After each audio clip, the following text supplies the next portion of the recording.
Hello, St. Peter's. Welcome back to week 13 of our chapter book series. We're going to continue our adventures with Humphrey.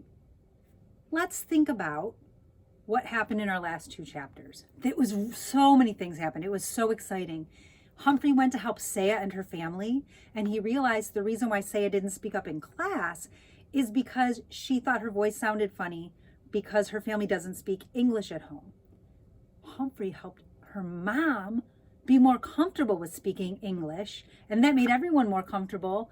And then Saya felt even better in school, where she stood up and sang the Star Spangled Banner because she had a beautiful voice. So now all the kids know what a wonderful singer she is. Then it was Halloween, and they had a costume contest, and Humphrey won the best costume. And his old buddy Aldo, he met someone at that Moonlighters Club, and they're going to go on a lunch date. And that's where we left off. So I hope you brought all your friends. We are back in the library.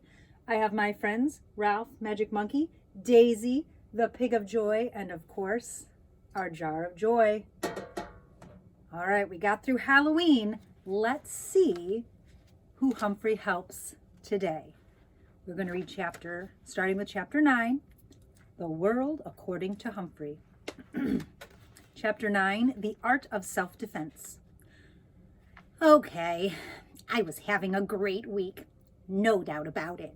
Not only did I get the blue ribbon on Wednesday, but on Thursday the class got a long letter from Ms. Mack.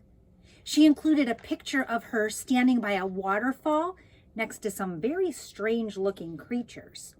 They looked like hairy pigs or raccoony dogs. "These are coatis," Mrs. Brisbane said, reading from the letter. "Oh, pronounced coatis." The coatis looked weird. Ms. Mack looked gorgeous, especially with all the red, yellow, and orange flowers surrounding her. How I wished I could be there with her. Except maybe for the fact that these coatis might not be hamster friendly. At the end of her letter, Ms. Mack wrote, "So farewell to all my wonderful friends in room 26, especially the small one with the big heart, Humphrey." Sigh, sigh, sigh. The thought of Ms. Mack made me happy. The weekend was coming up soon, and I always felt a little nervous about where I'd be spending it. When it was decided on Thursday that I was going home with Miranda Golden, I was so excited. I only got an 83% on my vocabulary test. Saya got 100%. I know, because this time when Mrs. Brisbane asked who got 100%, she raised her hand. I always figured that Miranda lived in a castle because she reminded me of a fairy tale princess in disguise.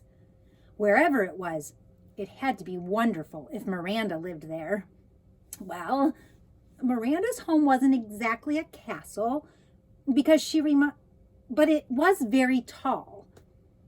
Miranda lived in the 4th floor apartment with her mom and her big dog Clem. We had to take an elevator to get there. The apartment was nice. The mom was nice. Clem was not nice. Let me explain. Miranda has a small bedroom, and her mom let me stay there right on the desk. To welcome me, the two of them did a complete clean out of my cage. "I'll bet nobody's done this for a while," said Miranda's mom, and she was right. Pretty soon I felt like a brand new hamster. Suddenly Clem bounded into the room, a big mass of yellow fur poking his huge nose right up against my cage. His wet nostrils were like 2 eyes staring in at me, and he stuck out a giant tongue that came at me like a tidal wave. Luckily, the cage protected me. "Mom!" Miranda yelled. "Please get Clem out of here!" Thank heavens, Mom took Clem out for a walk in the park while Miranda showed me her room. She held pictures of her friends and family up to the cage so I could see her dad, her stepmom, her grandparents in Florida. Next, she introduced me to her goldfish, Fanny. She wasn't much of a conversationalist. I squeaked, "Nice to meet you, Fanny," but she said, "Blub." Goldfish don't talk. I was thinking about how wonderful it would be to live with Miranda all the time when Clem returned from the park and galloped into the room. "Clem, stay out!" Miranda shouted. But Clem just wagged his tail and barked. Miranda closed the door so the dog had to stay outside, but we could still hear him whining and crying like a baby out in the hall. Still, just being with Miranda made everything seem golden, until her mom called her to go shopping. Miranda protested, "Good girl," but Mom didn't want her to stay inside on such a nice day.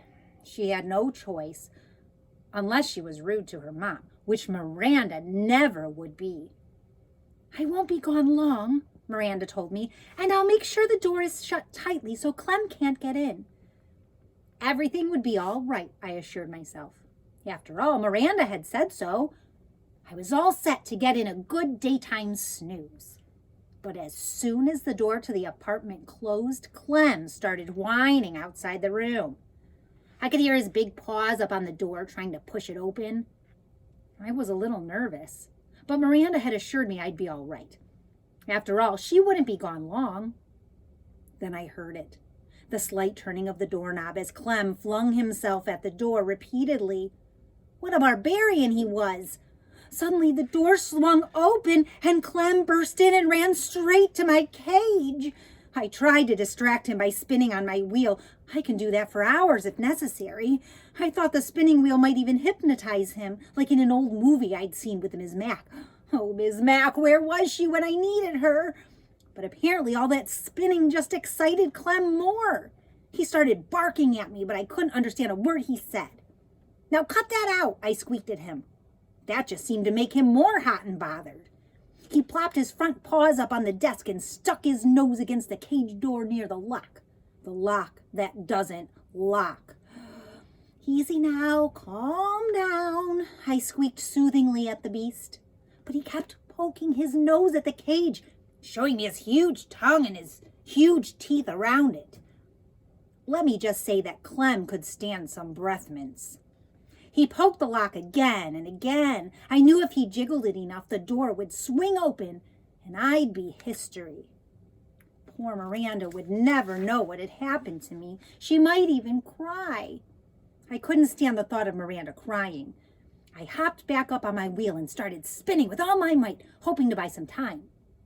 Clem pulled back for a moment and stared at the wheel going round and round. Let me just say, I'm glad that Clem is about 2 quarts low in the brain department. Not too smart. Whew, I'm a good spinner, but I was getting worried about how long I could keep it up with Golden Miranda when Golden Miranda rushed in. Oh, she looked more beautiful to me She never looked more beautiful to me than at that moment.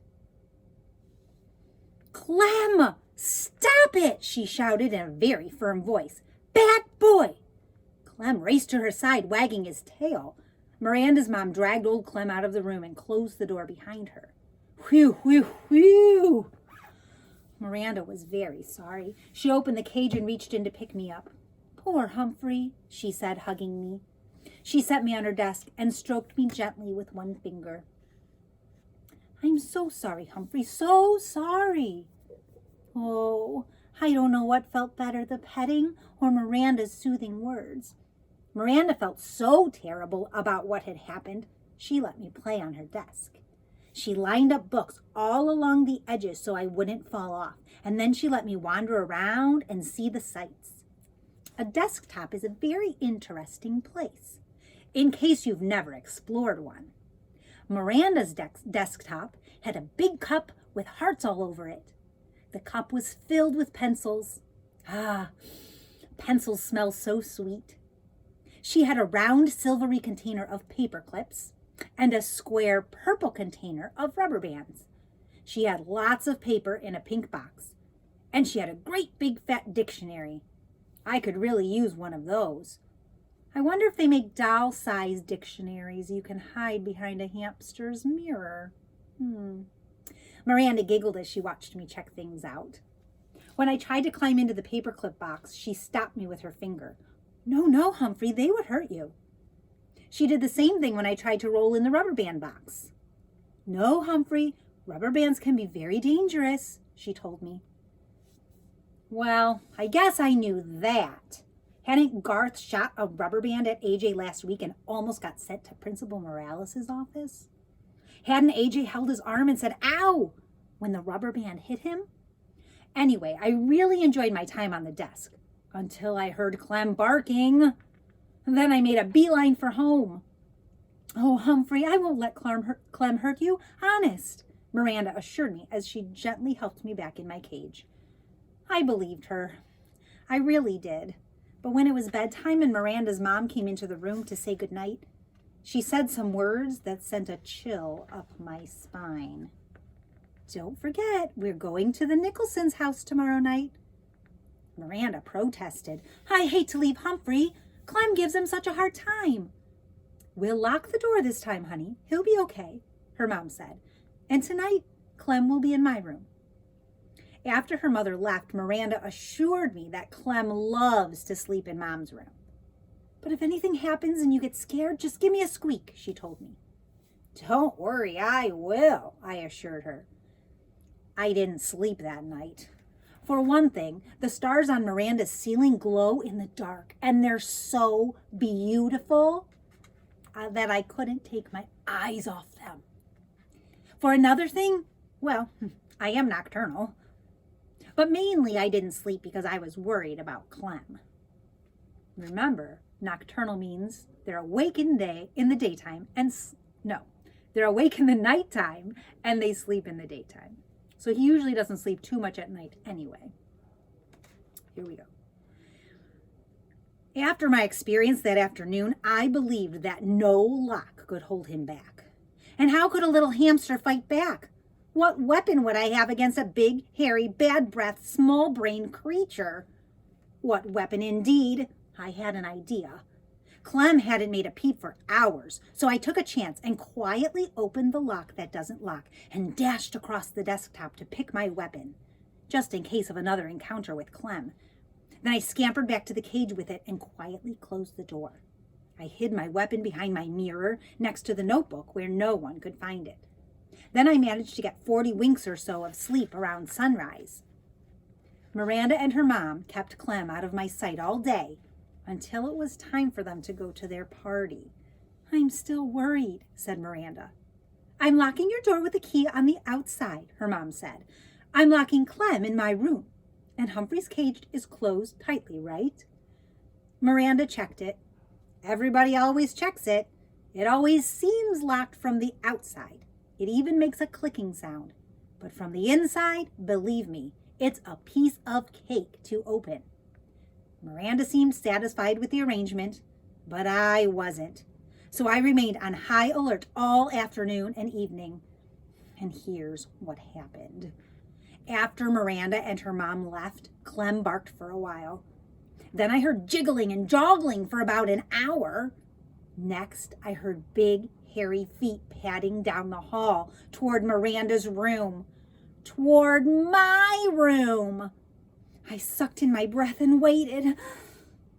Yes, I know Miranda's mom had locked the door with a key, but Clem didn't seem to let little things like that stand in his way. The doorknob squeezed and rattled. It twisted and turned. Nothing happened, but that didn't seem to bother Clem the barbarian. He jiggled, rattled, and twisted it some more. When he got tired of that, he threw his whole body at the door. And then, very slowly, the door opened. Clem actually seemed surprised, but I wasn't. I had spent the last 2 hours carefully preparing for this moment. Not that my heart wasn't going thump, thump, thump very loudly. Even Fanny the fish seemed nervous. Clem trotted right up to my cage and stuck his big wet nose up against it. Stay away! Keep your distance, I squeaked. I'm warning you. Clem wasn't discouraged one bit. Woof, he barked, sending a foul clot of doggy breath my way. I didn't even flinch. He barked a few more times and then began poking his big nose against the cage door. I wondered if he actually knew the lock was broken. This time, the time had arrived to put my plan into action. I was in grave danger and I had no choice. I would only have one chance at Clem because I only had one weapon, a rubber band. It had taken me a long time to get it hooked around the edge of my food dish. Now I carefully pulled it back as far as I could, aiming directly at those big doggy nostrils. "You asked for it, beast," I squeaked. Then I let loose. The rubber band snapped and sailed through the air, hitting Clem squarely on the nose. He yelped like a baby and raced out of the room as if he'd seen a ghost. Too bad I still didn't have my ghost costume. That would have been a nice touch. I guess Clem wasn't quite as dumb as I had thought, because he never even tried to come back in the room again. Of course, Miranda and her mom were really puzzled when they came home and found both bedrooms unlocked and Clem cowering under the living room sofa. "I don't get it," said Miranda. "Humphrey looks fine. Maybe it was a burglar." But Miranda's mom checked the closets and drawers and nothing was missing. "Now that's a mystery," said Miranda's mother after she'd searched the whole apartment.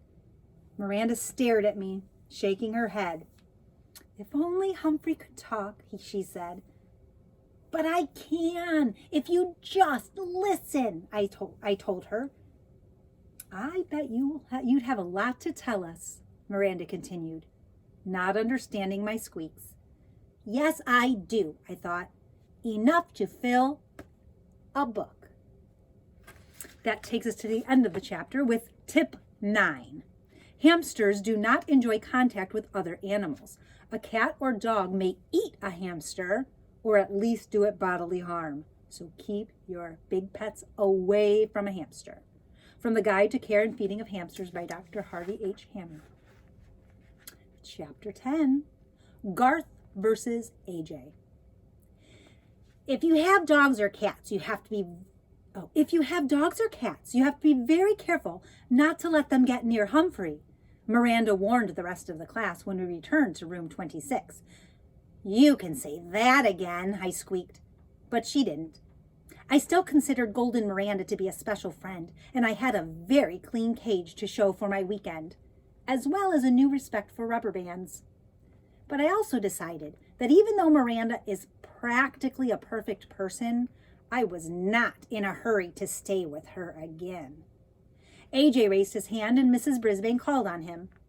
"May I have Humphrey this weekend? We don't have a dog or a cat," he bellowed.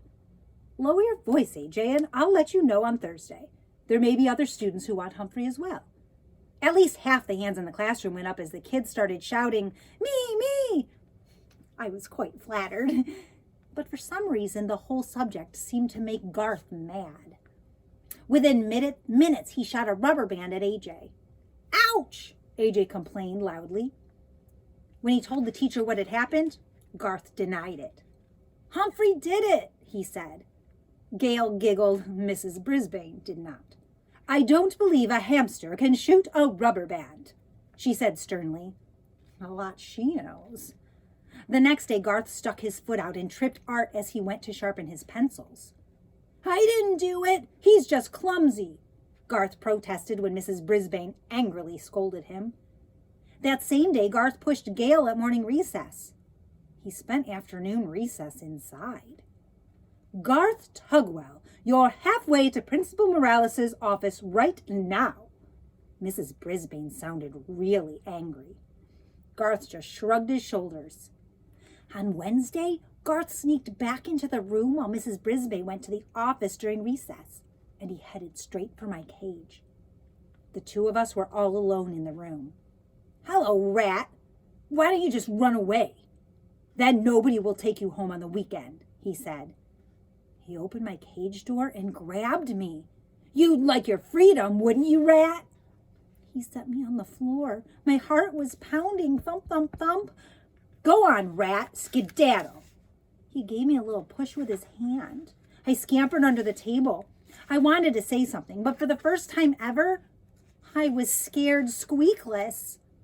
"Have fun," he said, and in an instant he was gone. I was pretty confused. For one thing, I didn't want to run away. I was perfectly happy staying in room 26 and having adventures on the weekend. Where would I go? What would I do? There was no time to waste. I scampered over to the cord that hung down from the blinds and grabbed onto it. Then I started the old swinging routine, back and forth, swinging a little higher each time until I reached the tabletop. Back and forth, back, forth, leap! There wasn't time to think about my queasy stomach as I raced into my cage, slamming the door shut behind me. Whew. Just then Mrs. Brisbane returned. I darted into my sleeping house so she wouldn't see how hard I was breathing. I saw her look at the window, puzzled. She walked over to it and stared at the blind cord, which was still swinging. She reached out and stopped it with her hand. Then she shook her head and walked away. When recess was over and my classmates filed back into the class, Garth looked over at my cage, half smiling. But that smile quickly disappeared when he saw that the door was closed. He leaped out of his seat and looked in my cage. "Howdy," I squeaked at him. "Garth, please get back in your seat," Mrs. Brisbane told him. "But Humphrey," he protested. "Well, what is it?" Mrs. Brisbane was getting irritated. "He's in his cage," he said. A few of my classmates giggled, but not Mrs. Brisbane. "In case you haven't noticed, he's always in his cage, Garth," she said. "Now, get back in your seat." Garth did what she said, but for the rest of the day I noticed him staring over at me. On Thursday, Mrs. Brisbane announced that I would be spending the weekend at AJ's house. "Yes!" shouted AJ, delighted at the news. A few seconds later, a whole series of rubber bands hit AJ on his neck, shoulder, and head. "Cool it, Garth!" yelled AJ, jumping out of his chair. "Man, I'm tired of those rubber bands." Garth acted innocent. "I don't know where they came from. They could have come from anywhere." "Garth did it," Heidi said. "I saw him." Mrs. Brisbane didn't remind Heidi to raise her hand, but she did tell Garth to stay in during recess. "Not fair," Garth muttered under his breath. When the bell rang for recess, Garth stayed in his seat. Mrs. Brisbane closed the door when all the other students had left and walked to his desk. Normally I would have been napping at this time, but I was wide awake and wondering what that boy had to say. "Garth, you've been acting strangely lately. You never got into trouble at all until 2 weeks ago. Now you're shooting rubber bands at people and disturbing the entire class. Can you tell me why?" Garth slowly shook his head no. "Your grades are slipping too. Has something changed in your life?" Garth slowly shook his head again. "How about at home? Is anything wrong?" Garth didn't shake his head. He didn't move a muscle. "Should I talk to your parents about your behavior, Garth?" Garth's face got very red. "No," he said with a choking sound. Ms. Brisbane moved closer and put her hand on Garth's shoulder. "Tell me what's wrong." "My mom's sick," he said. "Real sick." Tears ran down his cheeks. I was feeling a little teary-eyed myself. "How sick?" Mrs. Brisbane asked. "She lost all this weight, and she was in and out of the hospital, and now she's just tired all the time, and..." Garth didn't try to finish his sentence. Garth wiped away the tears with the tissue Mrs. Brisbane handed him. "That's why I can't take Humphrey home. My dad says we can't let anything bother Mom. Well, my little brother bothers her, and we let him in the house." Mrs. Brisbane smiled slightly. "Humphrey is a big responsibility, Garth. That's why I don't take him home. My husband's been sick too. Did you know that?" Garth shook his head. "No. So I know what it's like. Listen, I'll make a few calls tonight. Maybe we can find a way for you to spend some time with Humphrey," she said. "But he hates me," I squeaked. "I'd like to," said Garth. "Huh?" I was confused. "But you have to promise me that you won't disrupt the class anymore," Mrs. Brisbane told him. "Is that a deal?" Garth nodded. "Deal. As you know, I'm very good at coming up with plans to solve human problems. Very, very good. But try as I might, I couldn't imagine what Mrs. Brisbane's plan to get Garth to spend time with me could be. I was still trying to figure it out when Aldo arrived that night. "Humphrey, my man," he yelled when he opened the door. I almost fell off my wheel. "You are the most handsome, intelligent hamster in the world, and I am the luckiest man in the world, because I am dating the most beautiful woman in the world." Aldo swept his way toward my cage and then lowered his voice. But don't tell anybody I said so. Not yet. After all, Maria and I have only been out 3 times, but oh, what times we've had." He pulled up a chair and sat very close to me. "And it's all thanks to the Moonlighters Club and that clipping over there." He pointed toward the spot where the overhead projector had once stood. "And you. I know you had something to do with it. I just can't figure out what. Anyway, don't tell anybody. But someday I'm going to marry Maria. And when I do, I want you to be the best man. Or best hamster, I guess. I really mean it. If you were a guy, I'd buy you a burger." He reached in his pocket and pulled out a little piece of foil. "Instead, I got you this." He unwrapped a piece of carrot and put it in my cage. "Thank you, Aldo," I squeaked. "I wish you lots of happiness." "I knew you'd be happy for me, Humphrey." Aldo smiled and then jumped up. "Whoa, I've got so much energy, I can clean this room in half the time. I could climb a mountain and not even get tired. I could conquer the world." He leaned forward and grinned through his glorious mustache. "Ain't love grand?" "If you say so," I replied. "I've never seen anyone so happy before. The only thing that would make me that happy would be if Ms. Mack came back. She's not coming back. And I'm still stuck with Mrs. Brisbane. And she's stuck with me. Say, what did she mean when she said she doesn't take me home because her husband's sick? Did she mean she would take me home if her husband wasn't sick?" I thought about it all night and came up with this answer. No, no, no. She doesn't take me home because she doesn't like me. Maybe I'm lucky after all. That's the end of that chapter. Our chapter 10 tip is: hamsters are incredible acrobats and climbers. They seem to defy the laws of gravity. From the Guide to Caring and Feeding of Hamsters by Dr. Harvey H. Hammer. And that must be why Humphrey can swing from the blind cords and get back to his cage. Pretty clever, those hamsters. Let me put my bookmark back in. Wow. What adventures he had this time. He had to defend himself from that dog. Whoa, that's for sure. He figured out why Garth's been acting up, though. And that's kind of sad. It's sad if somebody is sick in your family, but you know, there's not a lot of things that we can do about it, but we can always make a card. So if you don't know what to do and someone gets sick and is not feeling so well, make them a card. It will make them feel better and it will cheer them up. So you're doing a part that you can do. And let's hope that Garth's mom gets better too, right? What do you say we spread some joy? Come on, Joy. It's about that time. We'll see how we can spread joy to people who might be feeling a little sad or even a little sick. We'll find out. Let's see what we're going to do. Well, this is a great one. I think this is always really good if we get it on the weekend because it gives us all weekend to help out. It says, help clean up. Help clean up. You can help clean up the snow outside. We got a lot of snow around here, didn't we? You can help clean up after your meals. You can help clean up on Saturdays, a great time to clean up when everyone's home. Vacuum the floor. I bet you'd be great at folding towels. Just find a way to help clean up and maybe get your house ready, a little bit ready for Christmas with some decorations, right? What a great way to spread some joy, especially for the people in your life that are taking care of you and taking care of the house. That's a big job.